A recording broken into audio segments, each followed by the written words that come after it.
Welcome back. Well, the House passed the long-stalled $70 billion-plus reconciliation bill to fund ICE and Border Patrol yesterday. It now heads to the president's desk for signage. The vote was 214 to 212 along party lines, now funding these agencies through 2029.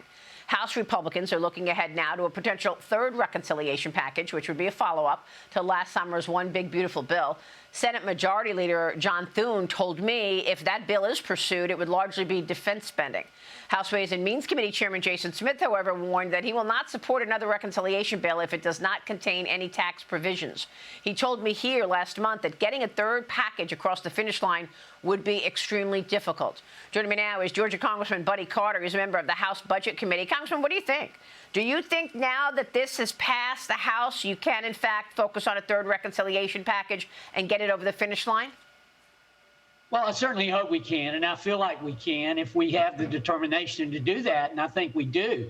I think that there's a strong push to make sure that we have military funding. There's a strong push to make sure that we have permitting reform, that we have health care reform, and fraud. That is another thing that we really want to concentrate on. But let's face it, Maria, this is going to be a heavy lift. There's no question about that. Yeah, I mean, look, the Democrats are trying to stop President Trump's agenda at any turn. The extension of Section 702 of the Foreign Intelligence Surveillance Act, or FISA, expires this week. And a new issue for Democrats is President Trump's appointment of Federal Housing Director Bill Pulte as acting Director of National Intelligence. The president signaled he is not planning to nominate a permanent DNI to replace Pulte, even as Democrats want the GOP to push the White House into withdrawing this appointment. Democrats claim that they could block reauthorizing FISA if the president refuses to change course. And the president wrote on Truth Social yesterday, William Pulte, who is working closely with Tulsi Gabbard, will be taking over as acting Director of National Intelligence on Friday, June 19th. Congressman, your take on this? Well, certainly these people serve at the pleasure of the president. It is his choice as to who he wants to serve. This is nothing more than the Democrats' Trump derangement syndrome all over again. Bill Pulte will do a fine job in a temporary position. The president has made it clear it would be temporary. So I don't see where the problem is, except that, again, it's just the Democrats with their Trump derangement syndrome. Well, I mean, I love the way they think, you know, President Trump's picks are weaponizing. Meanwhile, they weaponized President Trump for 10 years. I mean, it's incredible to me. Everything he does, they have to have an issue with.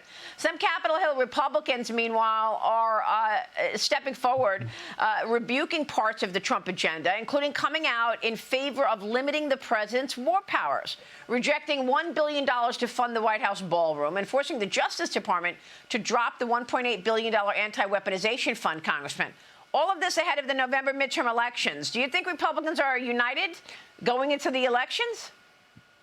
Well, we certainly have some outliers. There's no question about that. But yes, in answer to your question, I do think we're united going into the midterms, and we are going to be back in the majority in the midterms. I'm convinced of that because we're right on policy. Maria, we are addressing the things that Americans are concerned about. We're addressing prosperity. We're addressing security. Those are the things that Americans are concerned about, and that's what we're addressing. We address prosperity through the Working Families Tax Cut Act.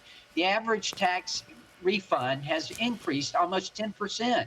We address security by securing the borders, by making sure we just passed the Secure America Act. Remember, Republicans are the party of backing law enforcement, whereas the Democrats, they are the ones that want to defund the police. So I think that those two things alone are going to make sure that we are back in the majority.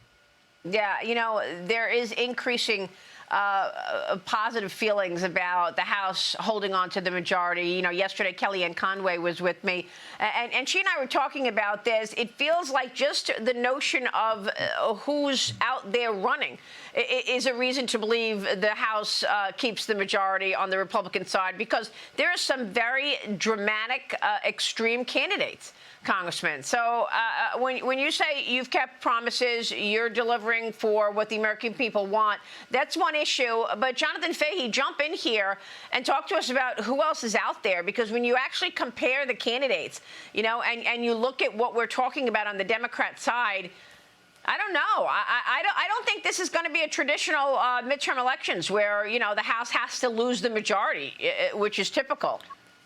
Yeah, you're not going to see a massive swing one way or another. And the Democrats, and I think Congressman Carter is talking about this, they have gotten so extreme on these issues, particularly these 80-20, 90-10 issues. You know, they're in favor of sanctuary cities, keeping criminals in the country. They're in favor of all of these other things. And you look at Graham Plattner is not an outlier Democrat anymore. He is more mainstream than the people that used to be the mainstream. So I really do think if we focus on the border, the successes on crime, like you just talked about, Congressman Carter, I think this could be, a surprise victory for the Republicans coming this fall. I would agree, and I would tell you that candidate quality matters, and I think we've got great candidates. NRCC has done a great job of recruiting quality candidates, and that's going to make a big difference. Whereas on the other side, you've got the extremists, and they represent the extreme of the Democratic Party, and that's not what Americans want right now. Yeah. All right. Well, we are 146 days away to the midterm elections in November. Congressman, good to see you this morning. Thank you so much. Thank you. Buddy Carter joining us. Quick break, and then AI data centers boosting energy demand, but requiring metals and critical minerals, including gold, silver, and antimony. America's Gold and Silver Chairman and CEO Paul Andre Hewitt is here with more on the massive AI build-out and the power required to fire it up. You're watching Mornings with Maria live on Fox Business. Stay with us.